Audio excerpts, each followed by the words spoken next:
Muy buen día, muy buenas tardes, muy buenas noches. Como siempre le digo, depende de lo que estén haciendo para escuchar esta charla que vamos a referirnos al módulo de hematología y el tema específico de policitemia, de poliglobulia. Soy el doctor Juan José Lutayranea, el profesor adjunto de la Cátedra de Patología y Clínica Médica de la Facultad de Medicina de la UNSA. Cuando nos referimos al término de poliglobulia, nos estamos refiriendo, haciendo alusión a un exceso de glóbulos rojos, ya sea en forma absoluta o relativa, como se irá desarrollando en esta charla. Y al mismo tiempo se pueden emplear los términos de policitemia o eritrocitosis, es decir, no vamos a hacer una diferenciación exquisita entre poliglobulia, policitemia u eritrocitosis. Indistintamente nos estamos refiriendo a lo que anteriormente dijimos, un exceso absoluto o relativo de los glóbulos rojos. A ver, alumnos, vamos a ser quizás más estricto de acuerdo a lo que corresponde a las definiciones exactas. Cuando ustedes han venido viendo en los distintos módulos y se hablaba de anemia, uno les comentaba que la definición exacta de anemia no es en base a la cantidad de glóbulos rojos, sino a la cantidad de hemoglobina que tenía el paciente. Pues bien, en este caso debemos considerar exactamente lo mismo. Es decir, para definir con exactitud poliglobulia, policitemia, eritrocitosis, no nos refiramos a la cantidad de glóbulos rojos, que ustedes saben que el normal de glóbulos rojos oscila entre varón y mujer entre 4 millones y medio a 5 millones y 200 para la mujer y 5 millones 200 a 5 millones 800 para el varón. Lo correcto es que digamos la definición en base a la concentración de hemoglobina en sangre periférica. Y esos valores son la hemoglobina para el varón no debe ser superior a 16,5 gramos decilitro y en la mujer no superior a 16 gramos decilitro.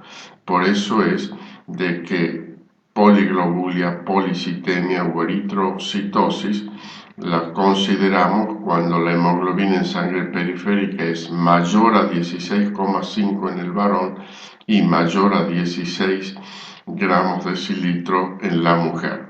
También nos podemos referir en parte a la poliglobulia en relación al hematocrito, cuando es mayor del 49% en el hombre y cuando es mayor a un 48% en la mujer. He ahí lo que corresponde definir de poliglobulia. Ahora bien, los glóbulos rojos, los eritrocitos, se forman normalmente en la médula ósea a partir de las células multipotenciales. Esas son las células progenitoras de los glóbulos rojos. Pero así como nacen en la médula de una forma inmadura, van sufriendo una maduración a lo largo del tiempo dentro de la propia médula y normalmente en fisiología quien actúa siendo un actor en la diferenciación y proliferación de los progenitores es la eritropoyetina. La eritropoyetina, ¿cuál es su origen? El riñón. Es normalmente el principal productor de eritropoyetina secundaria a hipoxia. Es cierto que también puede darse la formación de una forma mucho más inmadura y en casos, por ejemplo, en que existiera una aplasia medular, se puede formar glóbulos rojos en el hígado, en el vaso, pero son glóbulos rojos totalmente desdiferenciados y que no cumplen exactamente la misma función que los eritrocitos formados en la médula ósea. Fíjense qué curioso en este cuadro que les muestro a derecha. Un paciente que tenía por X motivo un recuento de 7.130.000 eritrocitos con una hemoglobina de 20,5 y un hematocrito de 65,9, es decir, los tres parámetros me hablan, por supuesto, de una poliglobulia. Por X motivo también se le realiza una nefrectomía. Y fíjense en qué pasa con esos valores a los 2 días y a los 10 meses post-nefrectomía. Absolutamente disminuyen a 4.600.000, a 15 la hemoglobina y un hematocrito de 43,7 como consecuencia que al hacer la nefrectomía bilateral el paciente no tiene la producción de la eritropoyetina y por lo tanto no hay el estímulo necesario para la formación y diferenciación de los glóbulos rojos. Vamos a ver en primer término lo que es policitemia absoluta. ¿Se acuerdan que yo les decía al comenzar, cuando hablamos de poliglobulia, de policitemia, que nos referíamos al incremento de glóbulos rojos, o más exactamente al incremento de la hemoglobina, pero de una forma absoluta o relativa? Bueno, empecemos a ver el primer capítulo, policitemia absoluta. Nos referimos a ello cuando existe un aumento real, verdadero, de la masa eritrocitaria en el paciente. ¿Cuáles son los valores normales de esa masa eritrocitaria? En el varón se la considera cuando es mayor a 36 mililitros kilogramo y en la mujer cuando es mayor a 32 mililitros kilogramo.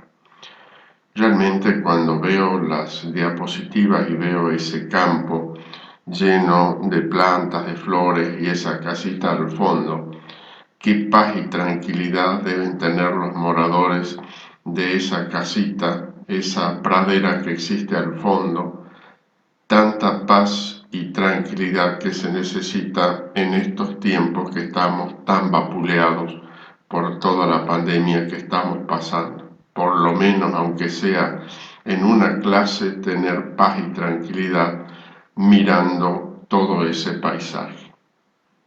En contraposición a la policitemia absoluta, existe la policitemia relativa. ¿Cuándo se da esa situación? Cuando existe en el paciente una situación de hemoconcentración, una elevación de la hemoglobina o el hematocrito, pero porque hay una disminución de plasma solamente. A eso nos referimos como policitemia relativa. ¿A qué nos referimos cuando hablamos de policitemia primaria? Es cuando existe un aumento de la masa globular por mutación adquirida o congénita en los progenitores de los glóbulos rojos, es decir, en aquella célula totipotencial que se va transformando en la multipotencial y va desdiferenciándose hasta llegar al glóbulo rojo. Cuando existe por mutación adquirida o congénita un aumento de la masa globular, es cuando nos referimos a policitemia primaria. Ahora bien, ¿qué significa policitemia secundaria? Es cuando existe un incremento de la masa globular, pero en este caso debido a un aumento de la eritropoyetina. Es decir, el problema no está en la médula ósea, esos pasos de la desdiferenciación y la formación del eritrocito es normal, pero existe un incremento de eritropoyetina que es lo que lleva a una policitemia secundaria. Analicemos ahora cómo podríamos enfocar el estudio de un paciente que presente poliglobulia o policitemia. En primer término, identificado que tiene poliglobulia de acuerdo a los valores que ya hemos explicado anteriormente al principio, debemos hacer exactamente y si se puede un estudio de la masa eritrocitaria. Si los valores de esa masa eritrocitaria están normal y el paciente tiene poliglobulia, estamos frente a la presencia de una falsa eritrocitosis, que es lo que llamaríamos policitemia relativa. Es decir, el paciente está sufriendo una contracción de volumen que puede ser por diuréticos, por vómitos, por diarrea, el gran quemado. Es decir, existe una hemoconcentración. Allí está incluido el síndrome de Geinsbourg, que se los dejo a ustedes para que vayan, se informen a qué se llamaba anteriormente el síndrome de Geinsbourg. Es decir, no solamente les doy yo todo, sino vayan e investiguen ustedes también. ¿De acuerdo, alumnos? Y si la masa eritrocitaria está elevada, evidentemente debemos hacer allí un dosaje de la eritropoyetina. Si la eritropoyetina está disminuida, podemos en ese caso tener que descartar una policitemia vera y hay que repetir una nueva determinación. Si la eritropoyetina es normal, lo mismo, descartar una policitemia vera y repetir una nueva determinación. Pero si la eritropoyetina está elevada, vamos ya a hablar de lo que dijimos anteriormente, una policitemia secundaria. Ahora bien, si tenemos la eritropoyetina elevada y una eritrosis secundaria, veamos cómo está la oximetría, el oxígeno en el paciente. Si es menor al 92%, la elevación de la eritropoyetina es por el estímulo que existe al haber la hipoxia en una enfermedad cardiopulmonar. Pero puede suceder que esa elevación de la eritropoyetina curse con un oxígeno en sangre mayor la concentración al 92%. Si ese paciente es fumador, entonces podemos hablar que tiene esa eritrocitosis el paciente como consecuencia de una toxicidad por monóxido de carbono del cigarrillo. Pero si no es fumador, debemos considerar de que esta situación del paciente, dentro de las tres opciones que se da, fundamentalmente que se deba a una neoplasia productora de eritropoyetina. Eso es un cuadro muy clarito y muy sencillo de cómo enfocar por parte de ustedes un paciente con poliglobulia.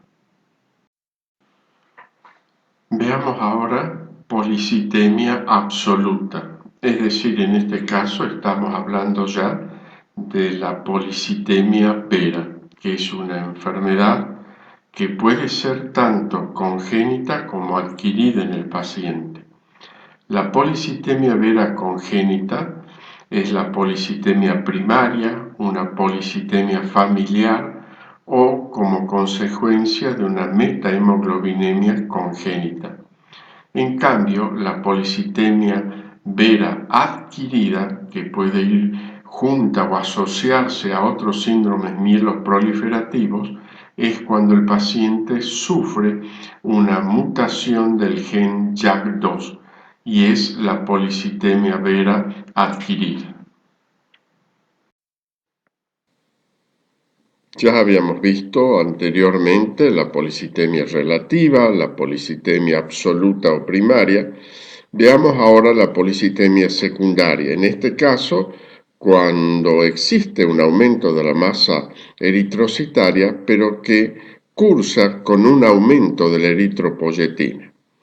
En primer término, y una de las causas más comunes, es la asociada a hipoxia de causa cardiopulmonar. ¿Recuerdan el cuadrito anterior en donde se les mostraba cuál era el camino para ir investigando una policitemia y que ya lo volveremos a repetir porque es la mejor manera que a ustedes se les quede grabado y lo aprendan? Bueno, ahí se ponía que cuando existe un aumento de la masa globular, cuando existe una eritropoyetina alta, lo primero que hay que investigar cuál es la oxigenación, la saturación del paciente. Y si esa saturación era superior al 92%, se debía pensar en la policitemia secundaria asociada a hipoxia de causa cardiopulmonar. Puede darse en la enfermedad pulmonar crónica, en el EPOC, puede darse en los shunt cardíaco derecha-izquierda, en la apnea del sueño, que es frecuente de encontrarla, en el síndrome obesidad hipoventilación, que puede estar muy ligado a la apnea del sueño, en la altitud sobre el nivel del mar. Vayan ustedes a San Antonio de los Cobres y hagan una investigación de cuál es el hematocrito, la hemoglobina de los pacientes que viven allí, y van a ver que es muy superior a la gente de capital de nuestro medio. En los cuadros de intoxicación por monóxido de carbono, por supuesto que sean intoxicaciones crónicas, y en el caso del tabaco, que por ahí se relaciona también con distintos gases y sustancias que tiene, entre ellas también monóxido de carbono. El otro caso es cuando existe esa policitemia secundaria con aumento de eritropoyetina en pacientes con enfermedades renales.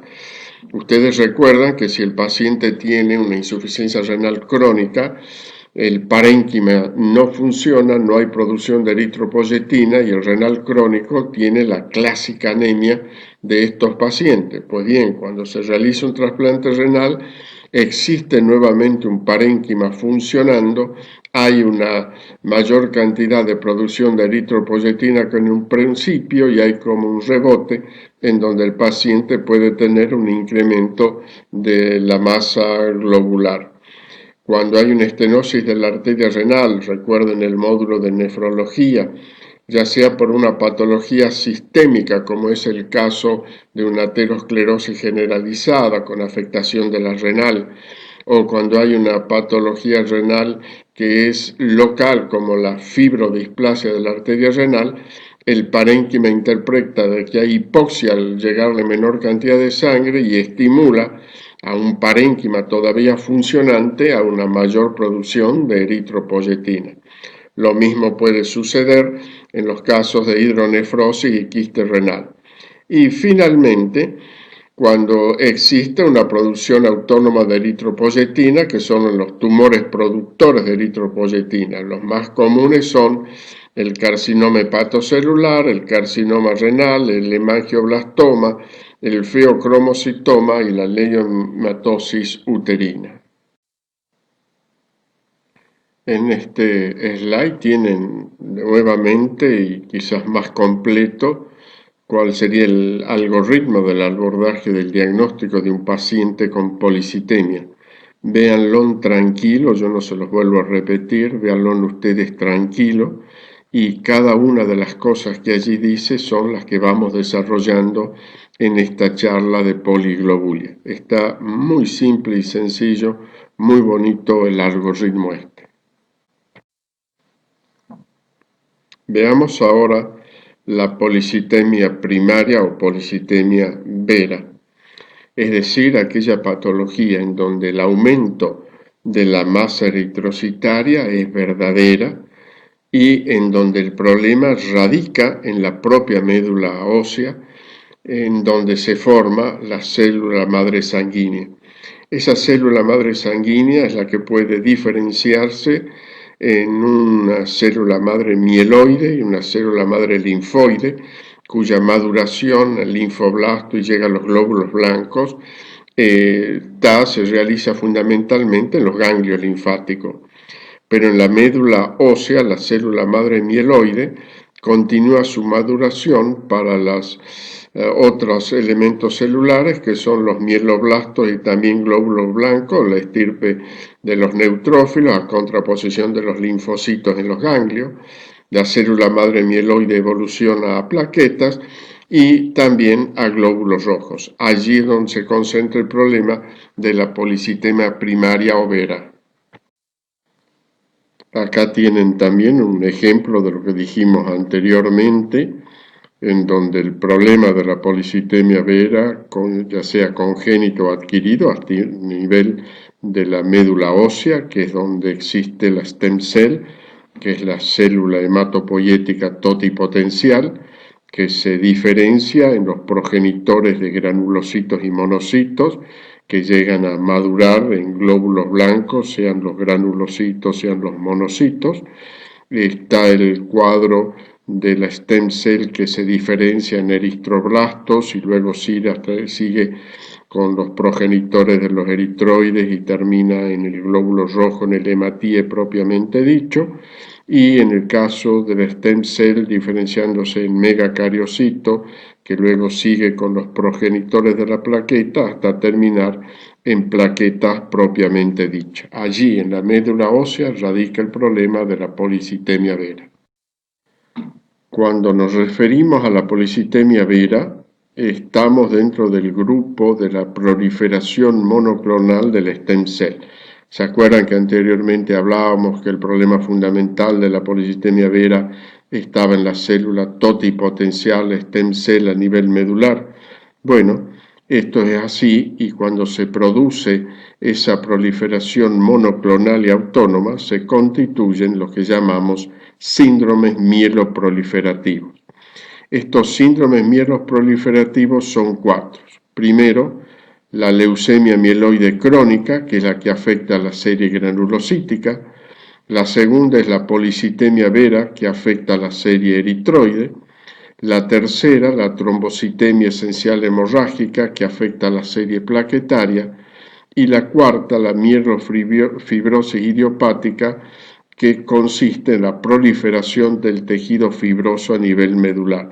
Constituye una verdadera fibrosis a nivel de médula. Y las 4 tienen en común el origen en las células stem cell, tienen en común que es una proliferación monoclonal autónoma y que pueden evolucionar a una leucemia aguda. Acuérdense que en medicina muchas veces para definir una determinada patología lo hacemos en base a criterios y es una manera de tratar de unificar en toda la literatura qué es lo que se define una determinada enfermedad. Veamos los criterios para policitemia vera. Existen criterios mayores y criterios menores. Los criterios mayores y el básico que es para determinar que realmente existe una policitemia que es verdadera, absoluta, es que la masa eritrocitaria sea mayor o igual a 36 mililitros kilogramo en el varón o 32 mililitros kilogramo en la mujer. Lo segundo, debemos tener la absoluta certeza de que no hay una afectación por una hipoxia, que es lo que esté determinando la policitemia. Por lo tanto, la saturación arterial debe ser igual o mayor al 92% la saturación de oxígeno. Y en tercer término, la esplenomegalia, que es uno de los criterios mayores también.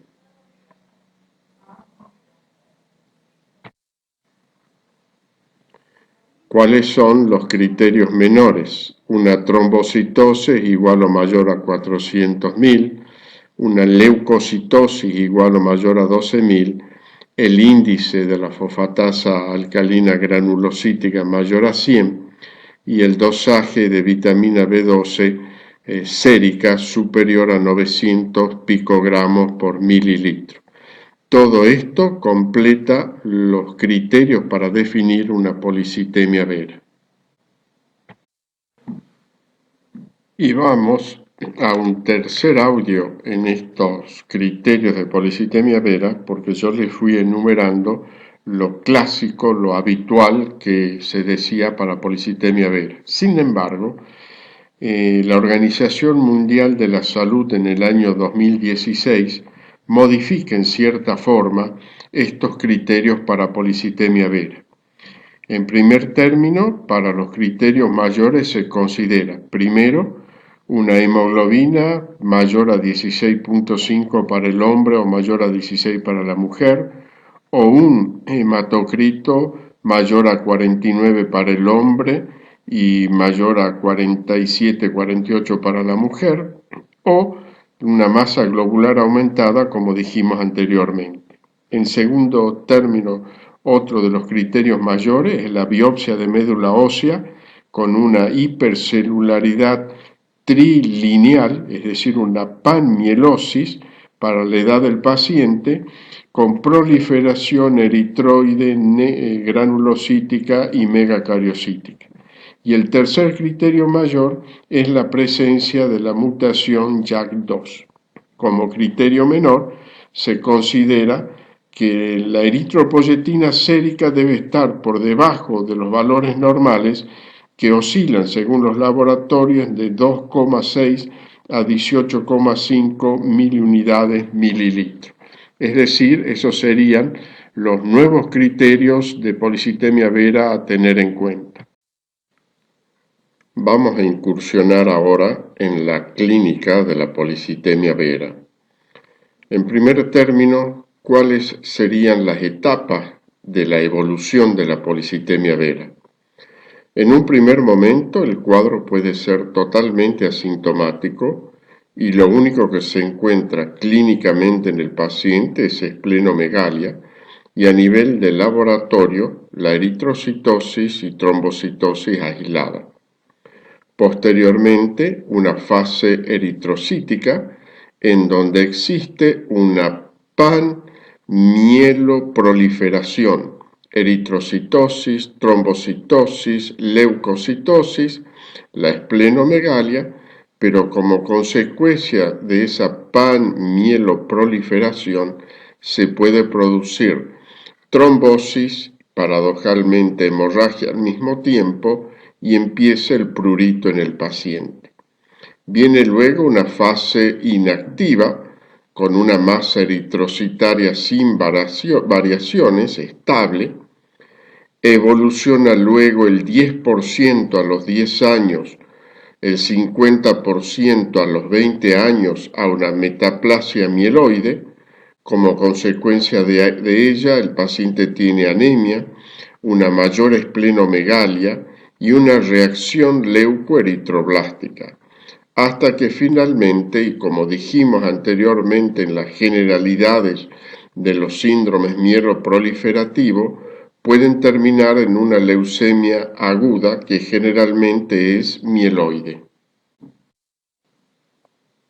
En este slide, que dice hallazgo ocasional del laboratorio, es lo que suele suceder en muchos de estos síndromes mieloproliferativos. Por ejemplo, les cuento, en estos momentos que estoy grabando la charla esta, un paciente mío, 44 años de edad, sin ninguna patología de base salvo una resistencia insulínica, el año pasado en noviembre, y cursando un cuadro que aparentemente era viral, inespecífico, se encontraron 16.000 leucocitos, pero de los cuales el 90% eran linfocitos. En esos momentos se dijo, esto hay que controlar por el hecho de que un cuadro viral puede determinarme estos valores de laboratorio, aunque generalmente cursan más con tendencia a leucopenia que la leucocitosis que tenía el paciente. Y se dijo a controlar. El paciente no tenía ningún otro dato, ni anemia, ni trombocitosis. En el mes de febrero o marzo, él solo se repite el análisis, yo no los vi, retrospectivamente me los mostró, permanecían exactamente iguales los leucocitos con 90% de linfocitos, ya no estaba cursando ningún cuadro viral, entre comillas, inespecífico, y cuando me toca verlo nuevamente, hará un mes y medio, ya pido que se le haga el estudio hematológico por la persistencia de esos valores en sangre, se hacen los estudios correspondientes, citometría de flujo, y correspondía a una leucemia linfática crónica. Evidentemente, el tener esa patología y a los 44 años es algo que impactó. Lamentablemente, ese paciente está en estos momentos en terapia de un sanatorio por COVID-19 con una mala evolución. Y en esos momentos no había ninguna clínica. Bueno, esto es lo que sucede también en la policitemia vera. Puede ser un hallazgo ocasional de laboratorio con incremento de la hemoglobina, del hematoclito y de los eritrocitos. Es cuando empieza esta patología de una manera totalmente silente. ¿Cuáles son los datos clínicos más frecuentes? El paciente puede cursar con hipertensión, la esplenomegalia a la que nos referimos anteriormente, y puede presentar fenómenos hemorrágicos. Mejor dicho, puede presentar tanto fenómenos de formación de trombos por el acúmulo eritrocitario, por el acúmulo también de plaquetas y haber un estado procoagulante, como al mismo tiempo, al existir elementos de formación plaquetario que no son útiles, que no tienen buen funcionamiento y existe una verdadera trombocitopatía funcional, pueden haber fenómenos hemorrágicos. Uno de los datos clínicos frecuentes en esta patología, en la policitemia vera, es el prurito. A izquierda se ve que expresamos picor en la piel después de la ducha, lo que llamamos el prurito acuagénico. Veamos a derecha, prurito sin lesiones cutáneas, como se da en este caso. Lo podemos observar en la anemia ferropénica, que puede ser localizado o generalizado. Característicamente aparece en zona vulval o perineal y responde favorablemente al tratamiento con hierro. Lo podemos ver en el hipertiroidismo generalizado y severo y que también responde al tratamiento de esta patología endocrinológica.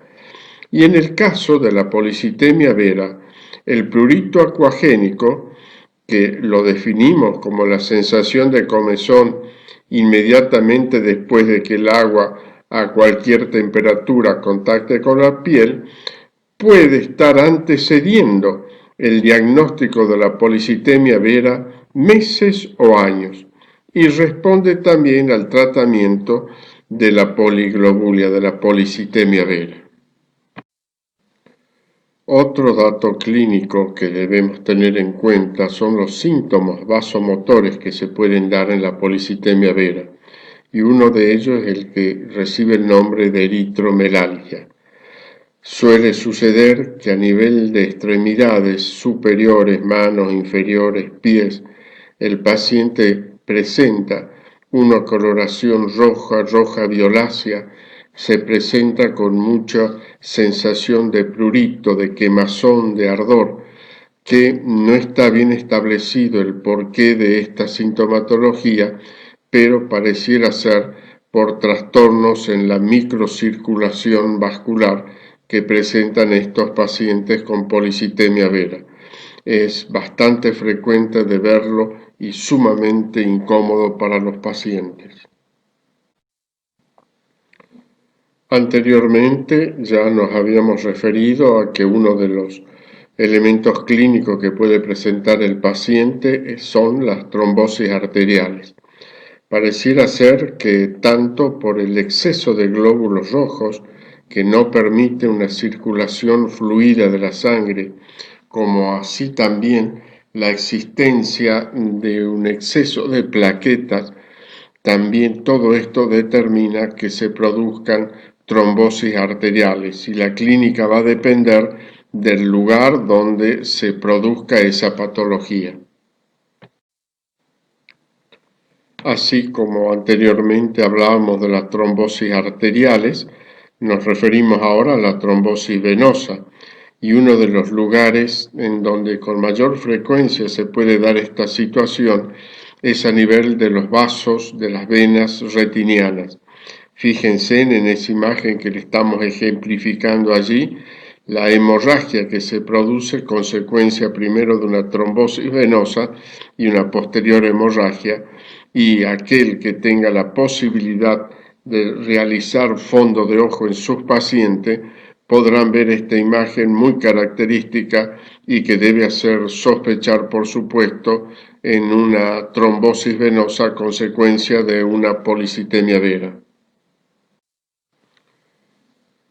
Otro dato clínico y que se lo puede observar también en el fondo de ojo son los vasos conjuntivales y fondo de ojo ingurgitados. Esta situación no sería específica ni primaria a nivel de la policitemia vera, sino que se puede dar en todas aquellas situaciones en donde existe un síndrome de hiperviscosidad, como puede haber en otras patologías, como por ejemplo en el mieloma múltiple en algunos pacientes. Y ello se debe a la gran cantidad de glóbulos rojos y de plaquetas, sobre todo en los vasos sanguíneos, y con la misma característica la plétora facial, el color rojo vinoso que pueden presentar estos pacientes. ¿Cuál es la evolución de la policitemia vera? Y por supuesto dejando una evolución natural. Existen fases, como ya anteriormente habíamos comentado, así como se produjo en un primer momento la proliferación clonal con toda la panmieloproliferación. A medida que pasa el tiempo se produce una disminución progresiva de esa proliferación clonal. Empieza el paciente a presentar anemia por la disminución progresiva del hematocrito y así también 30% de los pacientes presentan una fibrosis medular. La transformación de la policitemia puede ocurrir de varios meses a varios años después del diagnóstico de la policitemia vera y excepcionalmente se puede llegar a producir una transformación de este síndrome mieloproliferativo en otra patología proliferativa medular como es la leucemia aguda, que se puede dar entre un 5 al 10% de los casos. ¿Cuál es el tratamiento de la policitemia vera? Y si bien nosotros como clínicos hemos podido llegar a determinar este diagnóstico basándome en los criterios mayores y menores que enunciamos anteriormente, viéndolo al paciente, interrogándolo, viendo los estudios del laboratorio, debemos ser muy sinceros y al llegar el momento del tratamiento no nos corresponde a nosotros sino al especialista en hematología. Como puntos generales podemos decir en el tratamiento que al paciente se le realizan incluso hoy en día flebotomías para mantener hematocrito en un 45% aproximadamente, bajas dosis de aspirina tratando de evitar los fenómenos trombóticos, el tratamiento de otras condiciones asociadas y la terapia citorreductiva, ya sea con hidroxiurea, con el busulfán, el interferón y nuevos anticuerpos monoclonales que existen en estos momentos, se la dejamos para el especialista en hematología. Espero en esta sencilla clase de policitemia graben los conceptos fundamentales y les sirva para el desempeño de su futura vida profesional. Muchísimas gracias.